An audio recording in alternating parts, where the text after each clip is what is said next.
bolak-balik kembali lagi kita menjelaskan tentang SI, SPM kantor pos. Ya, untuk KPM yang lama mungkin yang sudah tahu yang aktif pertemuan kelompok atau aktif bermedia sosial yang baik dan benar.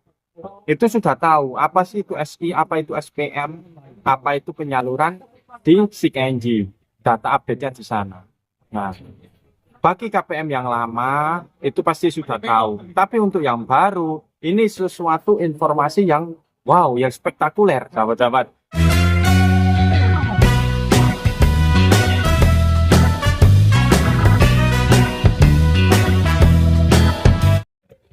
Assalamualaikum warahmatullahi wabarakatuh. Selamat siang sahabat-sahabat, sahabat PKH, pendamping sosial dan juga KPM PKH yang berbahagia.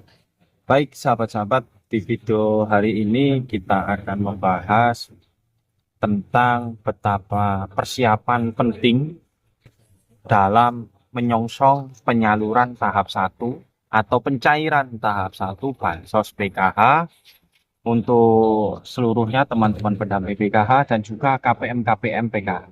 Apa sih hal-hal yang diperlukan? Juga yang kedua, kita akan menjawab komentar dari sahabat-sahabat kami yang ada di YouTube. Ini kami akan jawab nanti satu persatu, namun tidak banyak ya sahabat-sahabat, kita ambil random. Oke sahabat-sahabat, yang pertama, hal-hal apa yang perlu diperhatikan untuk menyongsong tahap 1 pencairan? Ya. Yang pertama berkaitan dengan keluarnya final closing, itu artinya nama-nama di dalam final closing itu sudah final, ya, yang nantinya akan mendapatkan bantuan sosial berupa PKH, ya, PKH di sini, yang sudah pasti, beserta nominal-nominalnya sudah keluar. Ada yang 225.000, itu artinya keluarga tersebut mempunyai komponen anak sekolah yang di jenjang SD atau MI atau sekolah dasar. Itu sahabat-sahabat, ya. Nah, apa yang menyebabkan hal-hal tersebut itu besarannya itu berbeda. Namun kenyataan yang di lapangan, keluarga tersebut mempunyai lebih dari komponen yang layak. Apa yang menyebabkan sih? Itu yang menjadi titik fokus kami. Nah, begini sahabat-sahabat, kenapa kok bantuannya itu berbeda? Ya, yang tahun lalu dapatnya itu sudah komponen SD. Namun kenyataannya anak tersebut sudah naik ke jenjang SMP yang seharusnya bantuan sosialnya nambah. Tapi di sini malah stuck atau tetap. Ya, apa yang menyebabkan?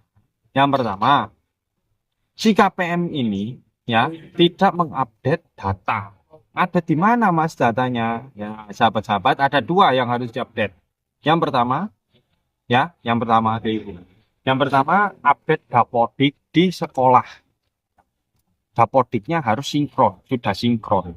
Ya, bagaimana cara mendaftarkan dapodik atau mengaktifkan atau mensinkronkan bahasanya itu? Silakan datang ke sekolah, orang tua atau anaknya sendiri atau siswa sendiri, datang ke sekolah, ke bagian operator sekolah atau di TU di sini kalau biasanya.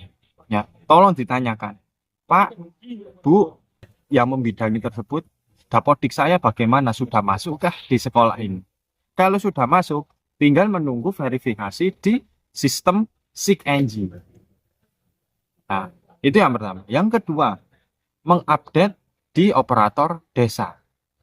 Ya, dengan cara tadi dapodiknya di sekolah sudah sinkron, langsung diupdatekan ke operator desa. Itu ya sahabat-sahabat.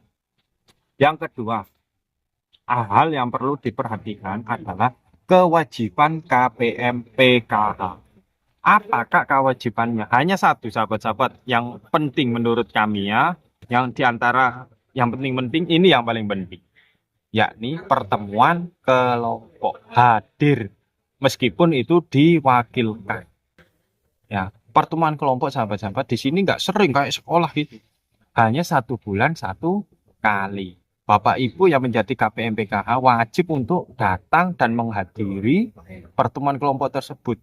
Toh waktunya juga tidak lama, paling lama 3 jam pertemuan kelompok tersebut.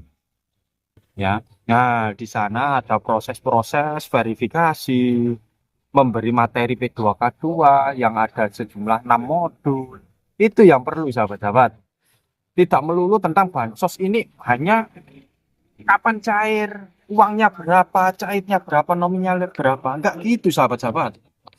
Ya, kami pendamping sosial PKH ditugaskan untuk ya sesuai undang-undang Republik Indonesia mencerdaskan kehidupan bangsa. Nah, meskipun kita perubahannya sedikit, namun kita hadir di tengah-tengah masyarakat untuk memberikan stimulus, memberikan semangat untuk sahabat-sahabat KPM PKH agar lebih semangat lagi, tuntas dari garis kemiskinan, dan tentunya mental yang kuat. Oke sahabat-sahabat, seperti itu ya. Kita geser ke dalam, ini hujan ya sahabat-sahabat ya. Bisa geser dulu. Nah, kembali lagi dengan kami sahabat-sahabat ya. Melanjutkan tadi ya, betapa pentingnya pertemuan kelompok harus dihadiri. Begitu sahabat-sahabat. Kak, bagaimana tahap pencairan ini? Bagaimana tentang BPNT atau sembako? Kapan cair? Yang di kantor pos bagaimana cair? Itu pertanyaan-pertanyaan klasik sahabat-sahabat. Pertanyaan klasik yang hampir setiap pencairan itu ada. Ya, bagaimana menyikapi hal tersebut? Bapak Ibu, sahabat-sahabat KPM PKH diharapkan tenang, jangan terbawa kabar burung untuk cepat panik. Ya, ingat sahabat-sahabat, ya, tuntaskan kewajiban Bapak Ibu KPM PKH dulu untuk menyelesaikan secara administrasi apa sih yang sehingga menyebabkan kami kurang atau belum cair-cair. Seperti itu sahabat-sahabat. Ya. Terus kita akan menjawab seputar pertanyaan dari YouTube. Ya. Yang pertama, banyak kita semuanya ya kita rangkum yang tanya kapan cair Kak, kapan cair. Nah, begini sahabat-sahabat, kami pendamping PKH memberikan informasi detik-detik pencairan bansos PKH. Toh kalau sudah cair, KPM PKH pun lupa terhadap kewajibannya, sudah euforia dengan bansosnya. Ya, itu yang kenyataan yang ada di lapangan. Nah, namun kita datang di sana, kita menjadi satu keluarga untuk menstimulus bansos ini agar dipergunakan dengan baik. Ya, nah kemarin kami memberikan informasi status PKH sekarang sudah SI. Ya, untuk yang sembako masih SPM. Tetapi untuk yang kantor pos masih strip atau minus. Ya, kenapa itu berbeda? Ya, kita jelaskan. Nah, bolak-balik kembali lagi kita menjelaskan tentang SI, SPM kantor pos. Ya, untuk KPM yang lama mungkin yang sudah tahu yang aktif pertemuan kelompok atau aktif bermedia sosial yang baik dan benar. Itu sudah tahu apa sih itu SI, apa itu SPM, apa itu penyaluran di SIKNJ. Data update-nya di sana. Nah, bagi KPM yang lama itu pasti sudah tahu. Tapi untuk yang baru, ini sesuatu informasi yang wow, yang spektakuler, sahabat-sahabat. Nah, yang spektakuler. Informasi yang terbaru, ternyata bantuan sosial itu ada tahapan pencairannya juga. Ya, kami ulangi lagi. Yang pertama, ini langsung ke hasil akhir ya, mendekati hasil akhir ya. Masuk final closing. Ya, triwulan pertama misalnya nih ya, Januari, Februari, Maret, pencairannya kan 3 bulan ini. Data diambil dari tahap 4 kemarin tahun 2024 untuk dipakai di tahap pertama tahun 2025.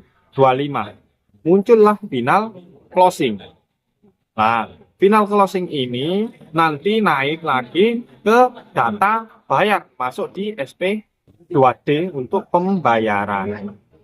Selanjutnya ada proses SPM lah. SPM ini surat perintah pembayarannya. Ya. Kalau sudah masuk SI, lah ini sudah proses transfer dari bank ke rekening KPM. Kalau SPM itu surat perintah bayar dari kementerian ke bank untuk segera disalurkan ke rekening masing-masing. Itu ya untuk lewat ATM atau bank himbara. Bagaimana dengan kantor pos? Untuk kantor pos, info saat ini menunggu persetujuan dari kementerian bekerja sama dengan siapa untuk penyalurnya. Ya, cuplikan berita dari Kementerian Sosial pada waktu rapat dengan DPR mengingat efisiensi anggaran yang dikeluarkan oleh pemerintah untuk saat ini. Namun Kementerian Sosial dengan lancang tegas menetapkan anggaran untuk bansos tidak dikurangi, namun meminta untuk ditambah. Tak terkecuali dengan yang pertama, ya, teken kontrak dengan pihak penyalur. Artinya apa? Di sini kantor pos berpeluang besar lagi untuk menjadi penyalur, mitra penyalur dari Kementerian Sosial. Seperti itu sahabat-sahabat. Oke, begitu informasi sahabat-sahabat yang bisa kami berikan. Tekan tombol like, subscribe, dan juga share video ini sebanyak-banyaknya agar masyarakat khalayak luas lebih tahu mengenai bansos dan tidak berburuk sangka terhadap bansos yang dikeluarkan oleh pemerintah. Oke sahabat-sahabat, sekali lagi pesan dari kami, ingat bansos bukanlah gaji yang harus diminta dan ditunggu setiap 3 bulan sekali. Tetap semangat, bekerja keras, buru-buru ikan lele. Semangat, Le.